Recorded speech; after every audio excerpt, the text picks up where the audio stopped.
നമസ്കാരം. മലയാളി വാർത്തയിലേക്ക് സ്വാഗതം.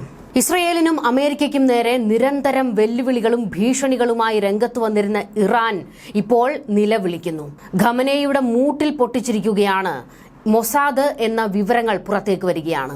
ഇറാനിലെ ബന്ദർ അബ്ബാസ് നഗരത്തിലെ ഷഹീദ് രജായി തുറമുഖത്ത് വൻ സ്ഫോടനത്തിൽ 516-ലധികം പേർക്ക് പരിക്കേറ്റതായും നിരവധി മരണങ്ങൾ റിപ്പോർട്ട് ചെയ്തതായും അന്താരാഷ്ട്ര മാധ്യമങ്ങൾ ഇപ്പോൾ വാർത്ത പുറത്തുവിട്ടിരിക്കുന്നത്. ചത്തത് കീചകനെങ്കിൽ കൊന്നത് ഭീമൻ തന്നെ എന്ന് പറയുന്നത് പോലെ തന്നെ ആക്രമണമുണ്ടായി, തീപിടുത്തമുണ്ടായി തൊട്ട് പിന്നാലെ തന്നെ ഇപ്പോൾ ഇറാൻ ഭരണകൂടം മൊസാദിനും ഇസ്രയേലിനും നേരെ തിരിഞ്ഞിരിക്കുകയാണ്. ആക്രമണം നടത്തിയത് മൊസാദാണെന്ന വിവരമാണ് ഇപ്പോൾ ചില ഇറാൻ മാധ്യമങ്ങൾ പോലും പുറത്തുവിട്ടിരിക്കുന്നത്.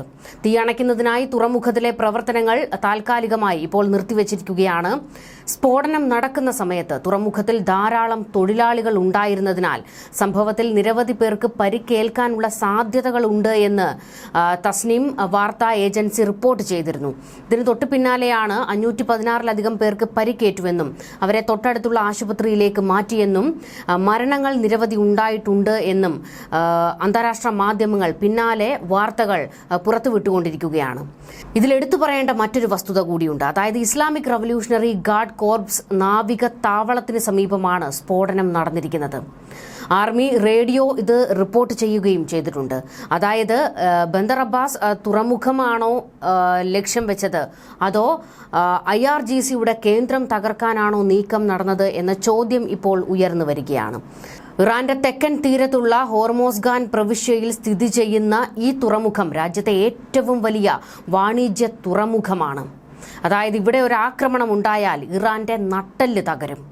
ഷഹീദ് രജായി പോർട്ട് വാർഫ് പ്രദേശത്ത് സൂക്ഷിച്ചിരുന്ന നിരവധി കണ്ടെയ്നറുകൾ പൊട്ടിത്തെറിച്ചതാണ് സംഭവത്തിന് കാരണമെന്നാണ് വിവരങ്ങൾ. ഞങ്ങൾ നിലവിൽ പരിക്കേറ്റവരെ ഒഴിപ്പിക്കുകയും മെഡിക്കൽ സെന്ററുകളിലേക്ക് മാറ്റുകയും ചെയ്തിട്ടുണ്ട് എന്ന് ഡിസാസ്റ്റർ മാനേജ്മെന്റ് ഉദ്യോഗസ്ഥർ സ്റ്റേറ്റ് TVയോട് പ്രതികരിച്ചു. സ്ഫോടനത്തിൽ കിലോമീറ്ററുകൾ അകലെയുള്ള ജനാലകൾ വരെ തകർന്നിട്ടുണ്ട്. സ്ഫോടനത്തിന് ശേഷം ഒരു കൂൺ മേഘം രൂപപ്പെട്ടതായി ഉള്ള വീഡിയോകൾ സോഷ്യൽ മീഡിയയിൽ ഇപ്പോൾ പ്രചരിക്കുന്നുണ്ട്. അതും കറുത്ത പുകയാണ് ഉയർന്നുകൊണ്ടിരിക്കുന്നത്. ഈ പുക ശ്വസിച്ചും നിരവധി പേർക്ക് അപകടങ്ങൾ ഉണ്ടായിട്ടുണ്ട്. ആഗോള എണ്ണ വ്യാപാരത്തിന്റെ 20% കടന്നു പോകുന്ന പേർഷ്യൻ ഗൾഫിലേക്കുള്ള ഇടുങ്ങിയ കവാടമായ ഹോർമുസ് കടലിടുക്കിനടുത്തായി ടെഹ്റാനിൽ നിന്ന് ഏകദേശം 1050 കിലോമീറ്റർ തെക്ക് കിഴക്കായാണ് ഈ തുറമുഖം സ്ഥിതി ചെയ്യുന്നത്. 2020 ഷഹീദ് രജായി തുറമുഖം ഒരു സൈബർ ആക്രമണത്തിന് വിധേയമായിരുന്നു. അന്നും ഈ ആക്രമണം നടത്തിയത് ഇസ്രയേലാണെന്ന് ഇറാൻ വെല്ലുവിളിക്കുകയും പ്രതികരിക്കുകയും ഒക്കെ ചെയ്തിരുന്നു. ഇത് മാത്രമല്ല, വാഷിംഗ്ടൺ പോസ്റ്റും ഇതേ റിപ്പോർട്ട് തന്നെ പുറത്തുവിട്ടിരുന്നു. അതായത് അന്ന് ഈ കേന്ദ്രത്തിൽ ആക്രമണം നടത്തിയത് ഇസ്രയേലാണ് എന്ന്. പക്ഷേ ഇതിനോട് അന്ന് ഇസ്രയേൽ തങ്ങളല്ല ഇതിന് പിന്നിലുള്ളത് എന്ന് പറഞ്ഞിരുന്നു. ട്രക്കുകൾ പ്രദേശത്ത് നിന്ന് ഒഴിപ്പിക്കുന്നുണ്ടെന്നും സ്ഫോടനം നടന്ന കണ്ടെയ്നർ യാർഡിൽ അപകടകരമായ വസ്തുക്കളും രാസവസ്തുക്കളും അടങ്ങിയിരിക്കാമെന്നും തുറമുഖ കസ്റ്റംസ് പറയുന്നുണ്ട്. തീപിടിക്കുന്ന വസ്തുക്കൾ കൈകാര്യം ചെയ്യുന്നതിലെ അശ്രദ്ധയാണ് സ്ഫോടനത്തിന് കാരണമായത് എന്നും ചില റിപ്പോർട്ടുകൾ പുറത്തേക്ക് വരുന്നുണ്ട്.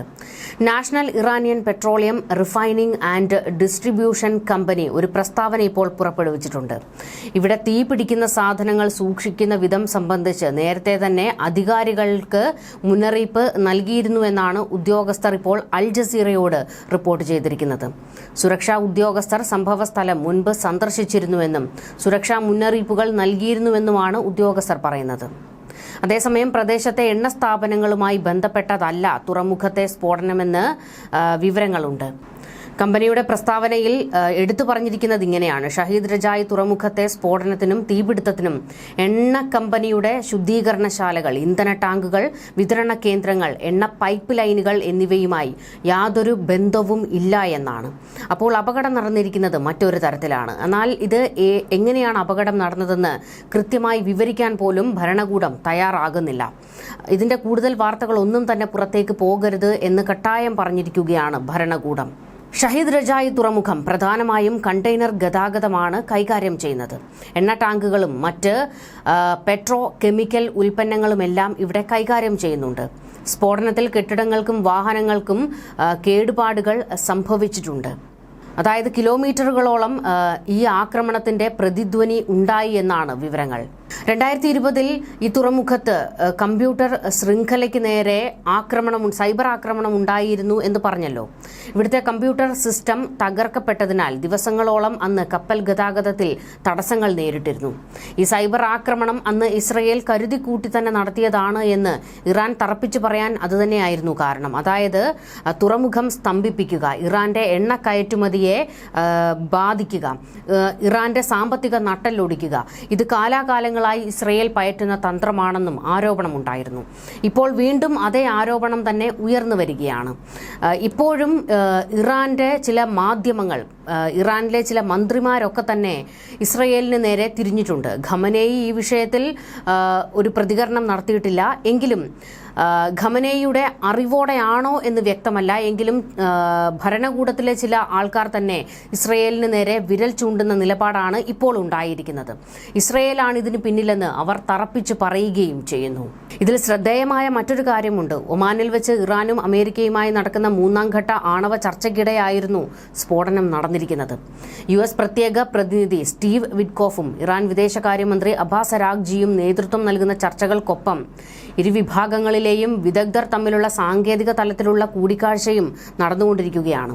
ഇറാൻ ആണവായുധങ്ങൾ വികസിപ്പിക്കുന്നത് തടയുക, പുതിയ കരാറിൽ എത്തിച്ചേരുക എന്നതാണ് അമേരിക്ക മുന്നോട്ട് വെച്ചിരിക്കുന്ന നിർദ്ദേശം. എന്നാൽ ഈ നിർദ്ദേശം ഇറാൻ അംഗീകരിക്കുമോ എന്നുള്ളത് മറ്റൊരു ചോദ്യമാണ്. എന്തായാലും ആ സമയത്ത് തന്നെ, അതായത് അമേരിക്കയും ഇറാനും തമ്മിൽ ചർച്ച നടക്കുന്ന ഘട്ടത്തിൽ തന്നെയാണ് ഇവിടെ ആക്രമണം ഉണ്ടായിരിക്കുന്നത്. ഇത് ഇറാനുള്ള ഒരു മുന്നറിയിപ്പായിട്ട് പോലും ചിലർ വ്യാഖ്യാനിക്കുന്നുണ്ട്. അതായത് കരാറിൽ, അമേരിക്ക മുന്നോട്ട് വയ്ക്കുന്ന കരാറിൽ ഇറാൻ ഒപ്പുവെച്ചിരിക്കണം, അല്ലെങ്കിൽ ഇറാന്റെ എണ്ണ കേന്ദ്രങ്ങൾക്ക് നേരെ ആക്രമണം ഉണ്ടാകും എന്നുള്ള മുന്നറിയിപ്പാണോ ഇതെന്ന ചോദ്യവും ശക്തമാകുന്നുണ്ട്. തുറമുഖത്തിനും എണ്ണ കേന്ദ്രത്തിനുമിട്ട് ഇസ്രയേൽ പണിഞ്ഞതാണെന്ന് ഒരു കൂട്ടർ വാദിക്കുകയാണ്. ഇറാന്റെ സാമ്പത്തിക നട്ടെല്ലൊടിക്കാനുള്ള പണി. അമേരിക്കയുടെ അറിവോടെയാണ് ഇസ്രയേൽ ഈ ആക്രമണം നടത്തിയതെന്നും ചില ഇറാൻ മാധ്യമങ്ങൾ റിപ്പോർട്ട് ചെയ്തിട്ടുണ്ട്. എന്നാൽ മറ്റൊരു പ്രധാനപ്പെട്ട ചർച്ച നടക്കുന്നത്, ആക്രമണം നടന്നിരിക്കുന്നത് ഇറാൻ സൈന്യത്തിന്റെ കേന്ദ്രത്തിനടുത്തുകൂടിയാണ്. IRGC-കിട്ട് പൊട്ടിച്ചതാകാനും സാധ്യതയുണ്ട് എന്നുള്ള വിവരങ്ങളുണ്ട്.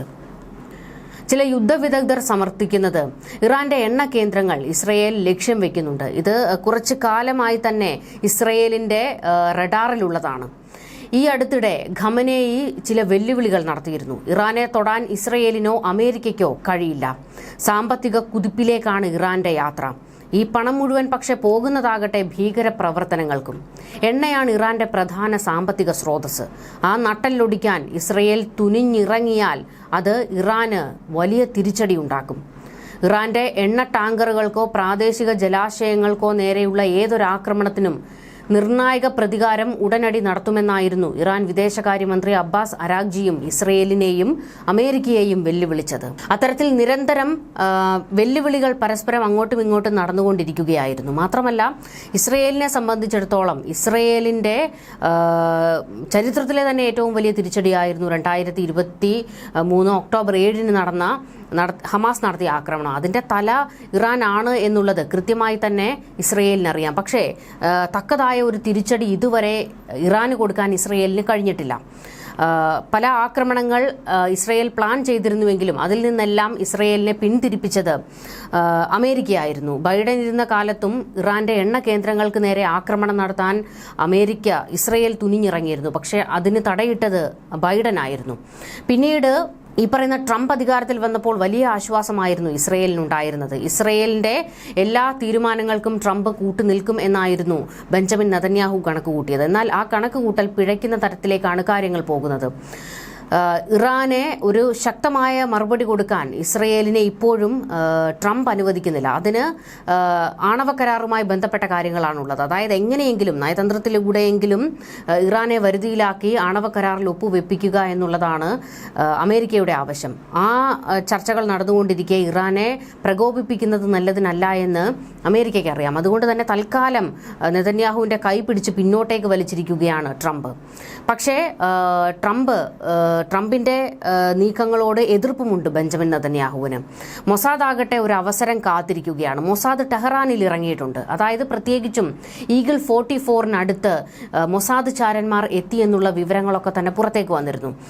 ഖമനേയെ ലക്ഷ്യം വെച്ചായിരുന്നു നീക്കം നടക്കുന്നത് എന്നുള്ള വിവരങ്ങളും ഉണ്ടായിരുന്നു. എന്നാൽ ഈ ഘട്ടത്തിൽ ഖമനേയെ അല്ല തീർക്കേണ്ടത്, ഇറാൻ വിദേശകാര്യമന്ത്രി അബ്ബാസ് അരാഗ്ചിയെ ആണ് എന്ന് മൊസാദും തീരുമാനമെടുത്തു. ഇസ്രയേൽ അതിന് പച്ചക്കൊടി കാണിച്ചു എന്നുള്ള വിവരങ്ങളുമുണ്ട്. അതായത് അമേരിക്കയ്ക്കും ഇസ്രയേലിനും ഇപ്പോൾ വലിയ തലവേദനയായി മാറിക്കൊണ്ടിരിക്കുന്നത് അബ്ബാസ് അരാഗ്ചിയാണ്. ഇറാന്റെ ആണവ പരീക്ഷണങ്ങൾക്കെല്ലാം ചുക്കാൻ പിടിക്കുന്നതും ആണവ ശാസ്ത്രജ്ഞന്മാർക്ക് എല്ലാവിധ സഹായങ്ങളും എത്തിക്കുന്നതും അബ്ബാസ് അരാഗ്ചിയാണ്. അതുകൊണ്ട് തന്നെ അബ്ബാസ് അരാഗ്ചിയെ ഇല്ലാതാക്കണം എന്നുള്ള ഒരു നീക്കം മൊസാദിനുണ്ട്. ഈ ഘട്ടത്തിൽ